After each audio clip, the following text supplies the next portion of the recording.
Hi guys, welcome to Kerbal Space Program. One of my favourite games. One of my favourite games of all time.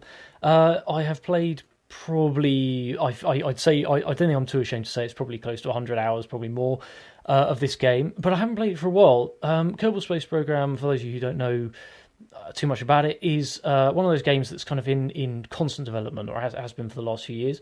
It was in alpha and beta, and it's kind of, I think, now formally been released. This is 1.1, the latest version. I haven't really played it for about 9-10 months, something like that. And I barely played kind of the last version of it, which was 1.0.5.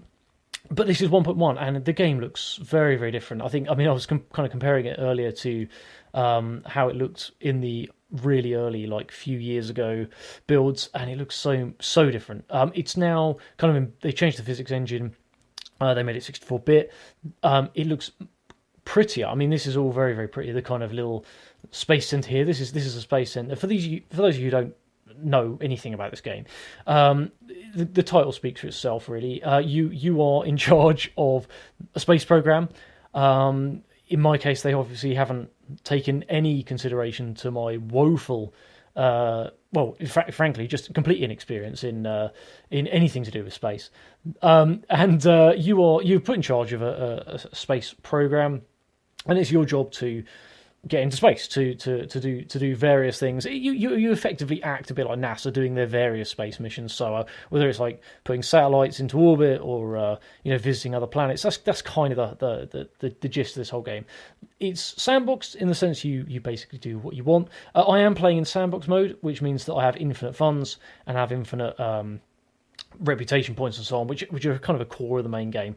But sandbox mode is just as fun. You still crash, you still blow up, you still have problems, and it's a good learning place. It's a good place to start learning. And honestly, I haven't played this for 9 months, so it's perfectly plausible that I will not know what I'm doing, because I haven't touched this for a very long time, and this is all very new.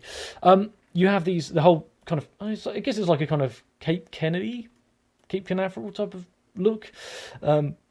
You've got the kind of sea over here, and it's all on a kind of little spit of land. If I zoom right out, you're on your own little kind of spit of land here, and you've got your launch pad, you've got your kind of space plane runway thing. Ultimately, you are working for these guys, Kerbals, these kind of minion-like. I don't know which came first, the minions or these guys. I don't want to get into a lawsuit over it with Disney, so I'm gonna just say these guys look a bit like minions. And as you can see, we have a roster of 4 at the moment. We've got Jebediah, Bill, Bob, and Valdina. And the idea is that you basically run the space program for these guys, for the Kerbals who live on Kerbin, which is the planet we're on. And the idea is to get them into space. And if we just go to the tracking station here, this is Kerbin. It looks suspiciously like Earth, but it isn't. You can see it's very, very different how it looks and stuff. And crucially, it has a moon called the Mun, which is, kind of, I guess they've sort of just fiddled around with the name, haven't they, really? But if we zoom out, you can actually see it has 2 moons. Moons. I don't know what they call them. There's the Minmus, which is a moon that's slightly further away. So there's the Mun, which is kind of similar to our moon, and the Minmus, which actually looks very, very different to our moon. If we keep zooming out, you can see things get pretty crazy. We have obviously a sun at the centre there, which is called the Sun, which fair enough. That's a reasonable name. But you have many other little planets, and you can see it vaguely represents the solar system. You've got Moho there, which I guess is the same as Mercury. It's very similar. Eve, yeah, you get the idea. The outer planet, Duna, unsurprisingly from us, is red, very similar to Mars. And then you go out and out and out. There are quite a few planets. You get the gas giant Joule. And crucially, again, I mean, it is an insane game. You do have, here we are, they've just faded in, all these moons around some of these planets. So some of these planets have moons themselves, just like in our solar system. And yeah, you can visit them. You can, by all means, visit them. It takes a lot of mucking about, and it takes a lot of trial and error. But that's one of the things about this game. There's a huge amount of kind of I guess in the early days, trial and error, and then you kind of get used to playing the game. And if you're really into maths and physics and all that sort of stuff, you can do all the working out and fuel loads and I don't know gravities and God knows what else. Unsurprisingly, I have no experience in any of that. People who know me know that I'm not. I have no background in physics or maths, so I do take a very suck it and see approach, and I do just go out there and do whatever to try and get it to work. So essentially, this playthrough, I thought that I would try to get, if we go back into here, I would try to get to the moon, or the month, sorry, because I haven't done that in a very, very long time. I haven't played this for over, must be over 10 months, must be nearly a year, and it's a totally new version of the game. The whole thing is very, very new to me. So the first thing you're going to want to do is build something to fire up into the sky, and to do that, probably the best place to start is the vehicle assembly building. Let's jump in here, and here we are. This is the vehicle assembly building. You can see these little I forgot about this, but this is really nice. Little animations of stuff rolling around. You've got these guys down here running along the floor, and they're all over the place. The idea is you essentially put together a spaceship, a rocket. So you can have little capsules to put guys in. You can shove fuel canisters on the bottom. These are all fuel tanks, different fuel tank types. Some of this stuff I haven't seen before. Again, a lot of this stuff I haven't seen before.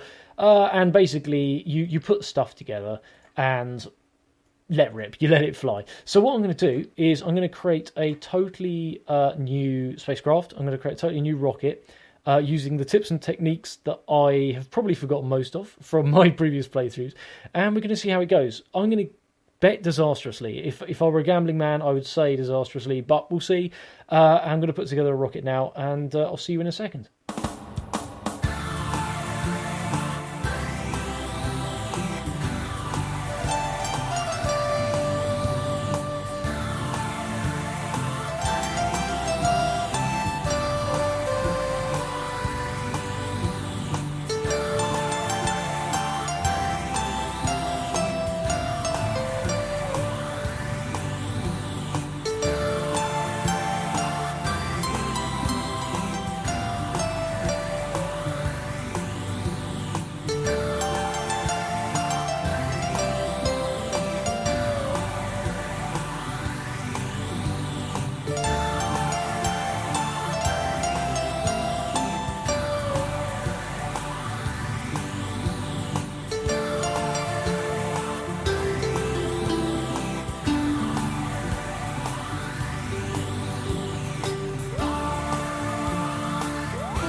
And there we are. Okay, that's it.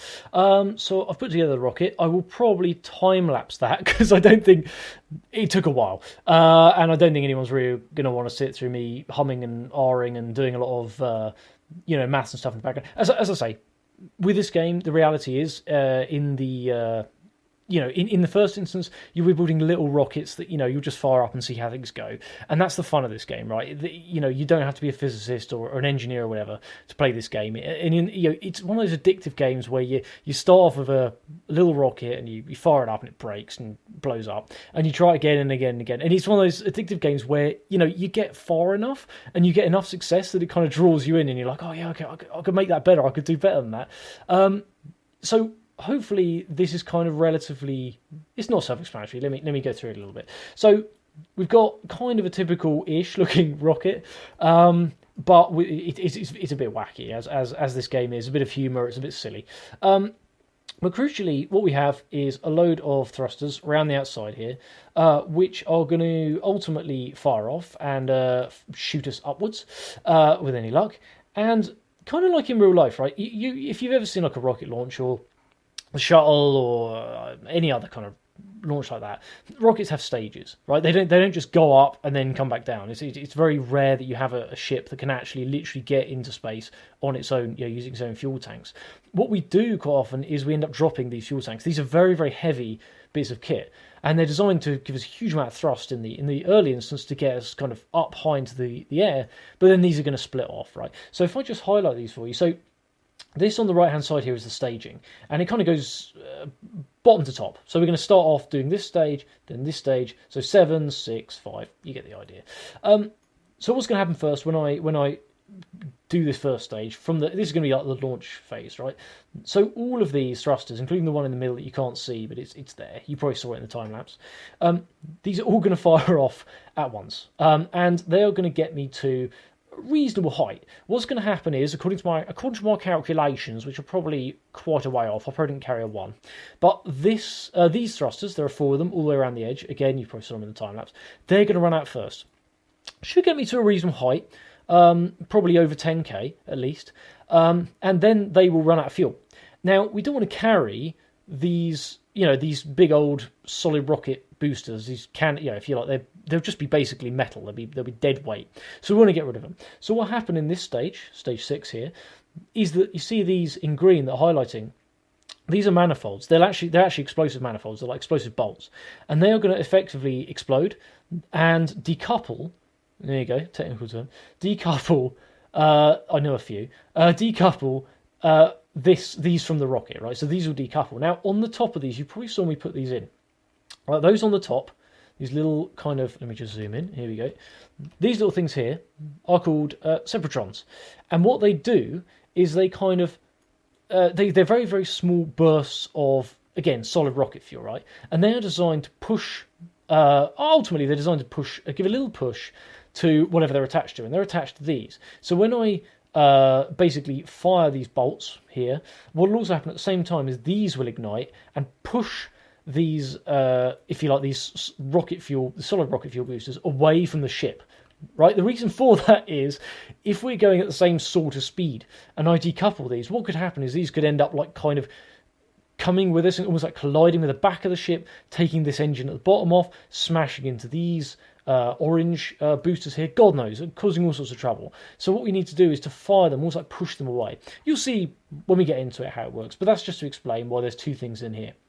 So it's decouple and push away from the craft. Exactly the same thing happens with these, and then we'll go through the rest, right? So ultimately we'll get to here, we'll decouple this when this huge, you can't see it's behind here, but when this huge, the biggest rocket section runs out of fuel, we'll decouple it, and then we'll have a small engine. Hopefully, again, I may be off. This is a totally new physics engine, so I didn't take that into account, but in theory the physics should be the same. Famous last words. But this should decouple, and we should have enough fuel to get us to the moon, and this will be basically our landing stage. So we'll land on the moon, the Mun, and we'll be coming back with this.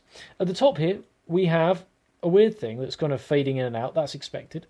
It is a fairing.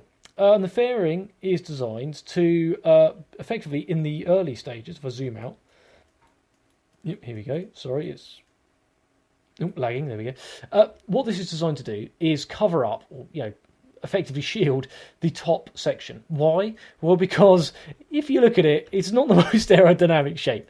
There's stuff hanging off of it. It's kind of flat on top. It's not aerodynamic. What this is for really is to protect it, and more importantly, kind of make the whole thing a bit more aerodynamic, right? So as we take off, once we're in space, aerodynamics don't count, right? There's no such thing as an atmosphere when we're in space, so drag doesn't matter. But when we're taking off, that's what that's for. This is kind of our landing section, and you can see some ladders here on the side. I'll show you what that does. You probably saw it in time lapse. Extends a little ladder, because these guys are going to come out of here, this hatch, come down here on these little kind of imprinted ladders and go, oh, hang on, there's about another, God knows, like 20 feet to the ground. So once these are in place, oh God, they clip a bit, we're going to have to make sure that these ladders extend to help them get down to the ground, which will probably be about here, kind of about level with this decoupler. It's going to be about there. So we need to be able to get them down. They can fall down. I mean, on the moon, on the Mun, it's very much like the moon in the sense there's very little gravity. So they won't slam into the ground. They won't kill themselves falling from that height. But getting back up might be a bit of a challenge. And it just makes the thing a bit easier if we have a nice little ladder. And then the idea is that this engine, which is, you can see here, sorry, let me take the shroud off so you can see, it is under there. There it is. That engine will get us back to Earth, back to Kerbin. Wouldn't bet the farm. I have also made, by the way, just to clarify, for those of you who are very eagle-eyed, I have made some slight changes since the time-lapse video. Mainly because the game started to glitch out and I had to stop the video. But anyway, there's just some parachutes there. I reduced some of the fuel load in here in these monopropellant tanks, which are used for these these allow the ship to move around. They're rotation control systems. They kind of give you a bit more maneuverability, which you will need when landing. You really need as much maneuverability as possible. Yeah, anyway, that's just for those of you who are going, what are those things on the side? They are just parachutes. They're additional parachutes because I worked out the weight up here was too much, and I think it would have been moving too fast when we come back to Earth. If we get back to Earth, we'd have probably just slammed into the ground too fast. So anyway, there we are. That is hopefully our ship that will take us to the moon, the Mun, and back. So all that remains to be done is to shove our willing participants, which we have. Oh yeah, these hold 4. Yeah, these hold 4. So you know what? I'm going to put all my eggs in one basket. We're going to send all of our guys. One thing to note as well, just for those of you who are kind of interested in this, these guys all have their own specialist abilities. So our roster of Kerbals who we can send up, they have their own abilities. So Jeb is a pilot, Bill is an engineer, Bob is a scientist, Valentina is also a pilot. I'm going to send her along anyway.